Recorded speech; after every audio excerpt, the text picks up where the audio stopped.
આમ કોઈનો હાથ પકડીને ભાગી ગયેલી છોકરી આ ઘરની વહુ નહીં બની શકે અને એ વાત તમારે સમજી લેવી જોઈએ, સમજવી જરૂરી છે. બા, તમને કોણે કહ્યું કે માનસી પાછી આવી ગઈ?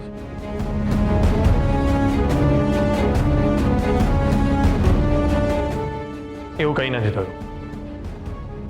હું જે છોકરી સાથે લગ્ન કરવાની વાત કરી રહ્યો છું એ છોકરી એટલે તમારી હિંમત કેવી રીતે થઈ મારી સામે આવવાની?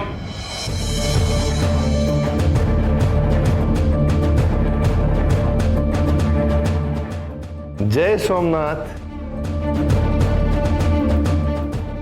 Good evening. વિક્રમસિંહ, આટલું થયા પછી અમારી સામે આવવાની તારી હિંમત કેવી રીતે થઈ? આ શરમ જેવું છે કે નહીં તારામાં? તારા હાથ પગ સલામત રાખ્યા ને અમારી ભૂલ, પણ આજે તારા હાથ પગ સલામત નહીં રાખી અમે. મોટા ભાઈ, દિગ્વિજયસિંહ, ખાનદાની માણસ આવી વાત કરે સારું ના લાગે. હે વિક્રમસિંહ, હવે તું અમને શીખવીશ કે ખાનદાની માણસ વાત કેવી રીતે કરે? આંખો કાઢે છે. આંખો કોને કાઢે છે? આજે તારી આંખો ફોડી ના નાખીએ ને તો અમારું નામ દિગ્વિજયસિંહ નહીં. મોટા ભાઈ, એક મિનિટ, તમે જરા શાંત થાઓ. એમની વાત સાંભળી તો લો કે શું કહેવા માંગે છે. પ્લીઝ બોલો. હા, અમે તો છોકરીવાળા એટલે અમારે તો સાંભળી જ લેવું પડે ને. ઠીક છે, એ લગ્ન કરવા માટે તૈયાર છે. પણ અમે તૈયાર નથી. હર્ષવર્ધન, અમે તમને એ વખતે પણ કહ્યું હતું અને અત્યારે પણ કહીએ છીએ કે આ લગ્ન નહીં થઈ શકે. બાપ, અમારા નિર્ણયને તમે પણ માન્ય રાખો એ જરૂરી છે. બા, તમે પૂરી વાત તો સાંભળો. તમે જેવું વિચારી રહ્યા છો એવું કંઈ જ નથી. માફ કરજો, પણ મારે આ વાત તમારા મોઢે નહીં એના મોઢે સાંભળવી છે. હું ખાલી એટલું જોવા માંગુ છું કે એણે આ નિર્ણય લેવા માટે કોઈ પણ જાતનું દબાણ તો નથી કરવામાં આવ્યું ને? એને આ નિર્ણય પોતાની મરજીથી તો લીધો છે ને? જેમ તમે કહો એમ. ને અમે છોકરીવાળા છીએ એટલે અમારે તો નમવું જ પડે ને. તમારે એની સાથે વાત કરવી છે ને, એ મારી સાથે જ આવી છે. અંદર આવો.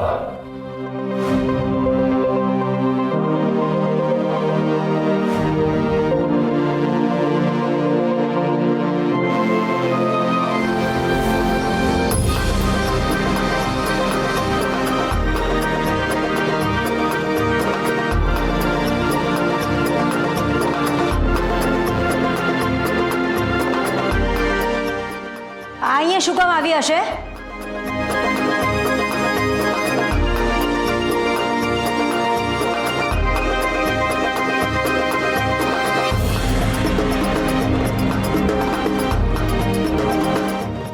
કે સર,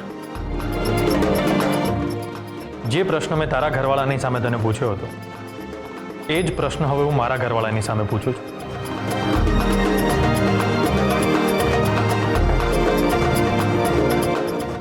મારે તારી સાથે લગ્ન કરવા છે.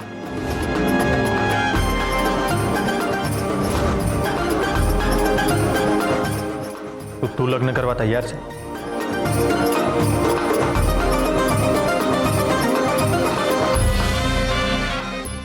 હા, હું લગ્ન કરવા માટે તૈયાર છું.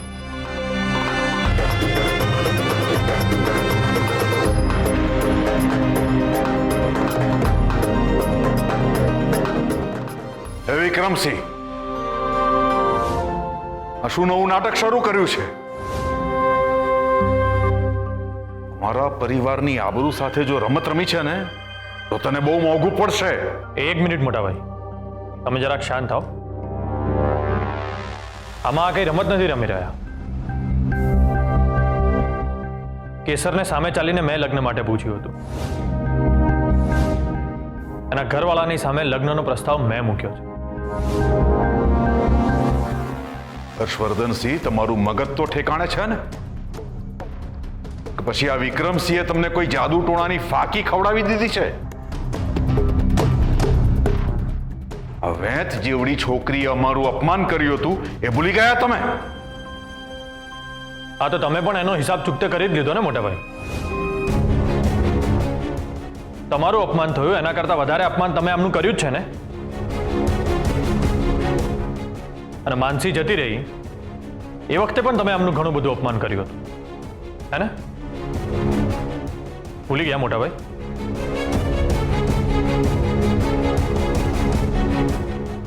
મોટા ભાઈ, જે થયું એ ગંગામાં મળ્યું. હવે આપણે આ સંબંધને નવી ઓળખાણ આપીએ. તમને શું લાગે છે લગ્ન એ કોઈ ઢીંગલા ઢીંગલીનો ખેલ છે? ના, નથી જ. લગ્ન એ ઢીંગલા ઢીંગલીનો ખેલ નથી જ. તો પછી મોટા ભાઈ, એ કોઈ બિઝનેસ પણ નથી. દીકરીના બાપને પૈસા ઉધાર આપીને તમે શરત મૂકવાની કે તમારી દીકરીના લગ્ન અમારા દીકરા સાથે કરાવવાના. અને જો એમ ન થાય તો ઉધાર આપેલા પૈસા પાછા આપવા માટે નોટિસ મોકલવાની અને કોર્ટમાં હાજર થવાની ધમકી આપવાની. અને શું કહેશો મોટા ભાઈ? એક હાથે લેવાની અને એક હાથે દેવાની વાત હોય ને, અને હું તો બિઝનેસ જ ગણું છું. પણ હું તમારી જેમ બિઝનેસ નથી કરી રહ્યો. જે છે એ તમારા બધાની સામે છે, એકદમ ક્લિયર, કે હું કેસર સાથે લગ્ન કરવા માંગુ છું અને એમાં એની પણ હા છે.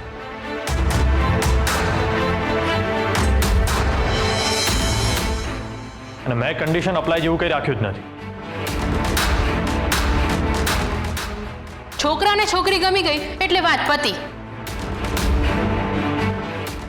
મારા તરફથી તો કરો કંકુના. બેબી માસી, આ ઘરમાં જો કોઈ સેન્સિબલ વ્યક્તિ હોય ને તો એ તમે જ છો. તમે તમારા તરફથી અમારા સંબંધને ગ્રીન સિગ્નલ આપી દીધું છે, તો ચાલો આ વાત પર આશીર્વાદ પણ આપી દો.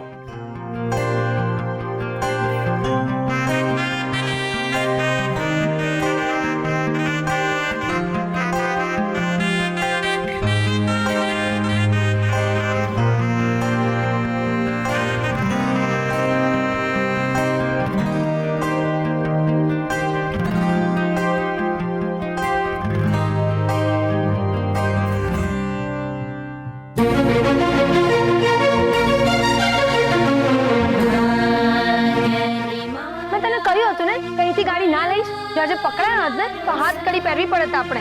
જીવનમાં ક્યારેય મારે હાથકડી પહેરવાનો વારો આવે ને તો આજ પોલીસવાળાના હાથે આવવો જોઈએ. આજે મને રસ્તામાં એક પોલીસવાળો મળ્યો હતો. હું ડેશિંગ પર્સનાલિટી હતી, એકદમ હેન્ડસમ. જીવનમાં મારે ક્યારેય જો કોઈ પોલીસવાળા સાથે લગ્ન કરવાનો વારો આવે ને તો હું તો એની સાથે જ કરીશ.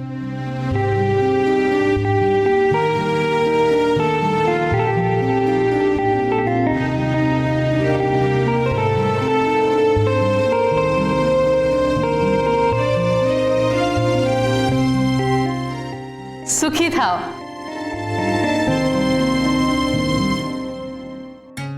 સાત જ દિવસમાં તારા લગ્ન થવાના છે. પહેલી વાર કુંડળી જોયા વગર બેબી માસીએ ભવિષ્ય પાંખ્યું અને એ સાચું પડ્યું. વહુ બેટા, વડીલોના આશીર્વાદ લો. ઘરની વહુને નમવાની આદત હોવી જ જોઈએ. બરાબર ને વેદિકા વહુ? જાઓ, બધાના આશીર્વાદ લો.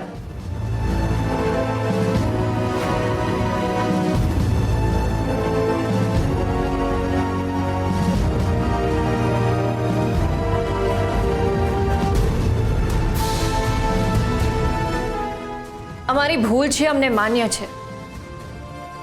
માનસી દીદી ભાગી ગઈ એ વાતનું અમને બધાને બહુ જ દુઃખ છે, પણ એના લીધે અમારા મા બાપે અમને ખરાબ સંસ્કાર આપ્યા છે એવું ના બોલશો.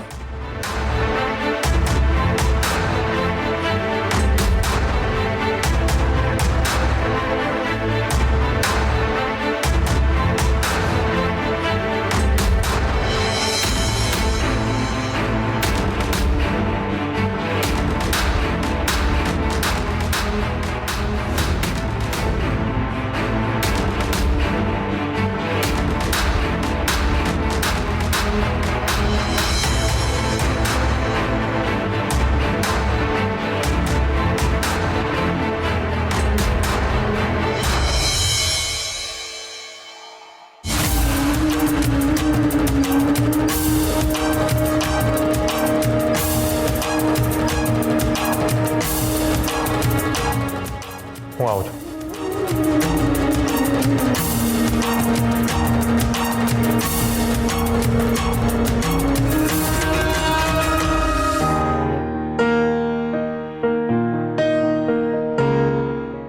બા,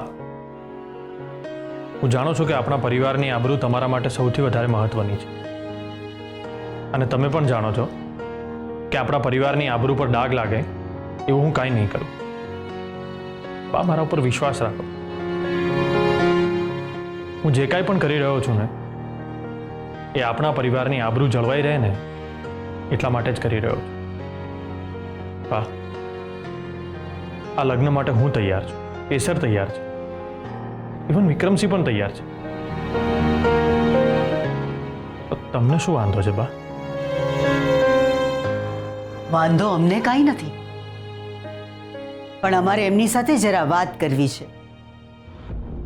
શું અમે વાત કરી શકીએ? જો તમને વાંધો ના હોય તો.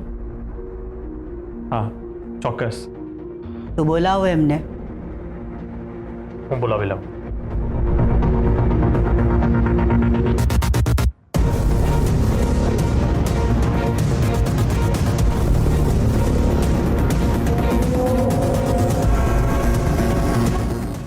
કેસર, આવો. અમરબાને મળી લે, એમને તારી સાથે વાત કરવી છે. જા કેસર.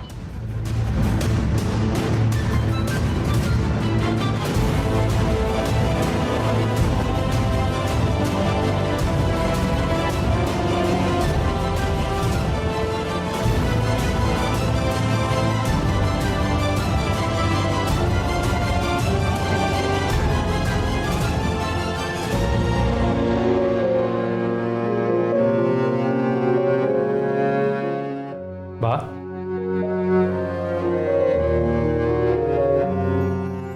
હર્ષવર્ધન, 2 દિવસ તમે બહુ બોલ્યા અને અમે શાંતિથી બધું સાંભળી લીધું. હવે અમે બોલીશું અને તમે શાંતિથી સાંભળશો. વચ્ચે વચ્ચે નહીં બોલતા. વચન આપો અમને. આપ્યું વચન. બેસો, બેસો.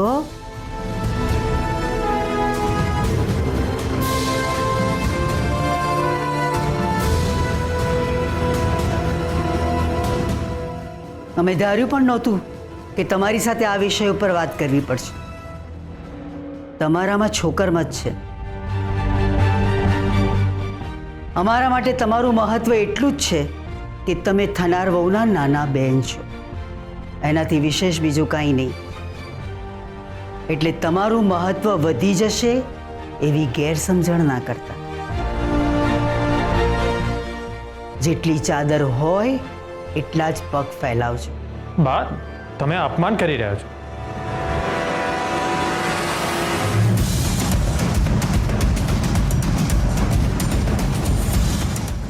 તમે વચન આપ્યું છે, પાળો.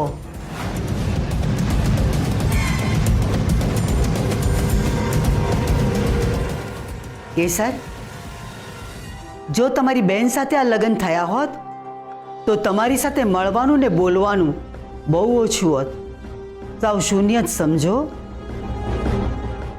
વાર તહેવારે કદાચ મળવાનું થાત. તમારી બહેને જે આ બે જવાબદારી ભર્યું પગલું ભર્યું છે એ બા,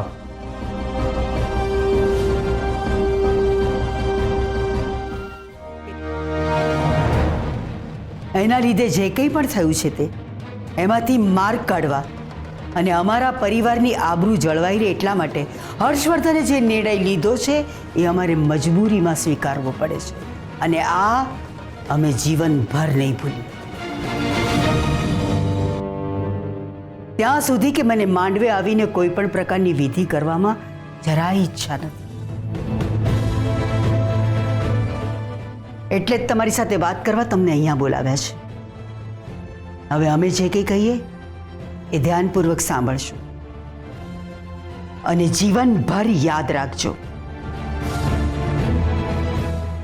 પહેલું એ કે જો આ લગ્ન અમે નહીં સ્વીકારીએ તો અમારી બદનામી થશે, અમારું નામ ખરાબ થશે અને તમે જાણો છો કે અમારું નામ કેટલું મોટું છે. બહુ મહેનત કરીને નામ ના મેળવી છે. અને બીજું કે તમારા કરતાં દેખાવડી ઊંચા ખાનદાનની જે અમારી તોલે આવે એવી છોકરી સાથે અમે હર્ષવર્ધનના લગ્ન કરાવી શક્યા હોત. આ વાત તમે ક્યારેય ભૂલતા નહીં. જો કે તમારા બહેન પણ અમારી તોલે આવે તેવા નહોતા, પણ એ શિક્ષિત હતા. તમારા કરતાં દેખાવે થોડા સારા હતા, જ્યારે તમારામાં એવું કાંઈ નથી. ના રૂપ, ના ગુણ, ના ભણતર, ના ખાનદાની પ્રતિષ્ઠા કે જે અમારા ઘરની શોભા વધારે.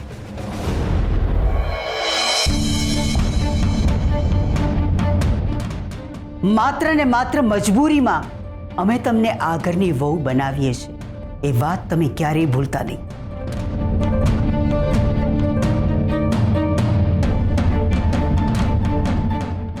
હવે તમે આશીર્વાદ લઈ શકો છો.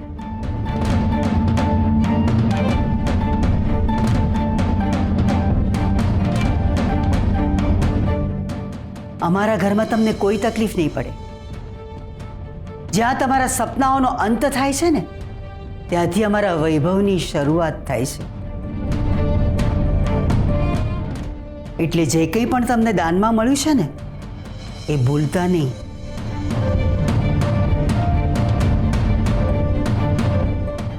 તમે જઈ શકો છો.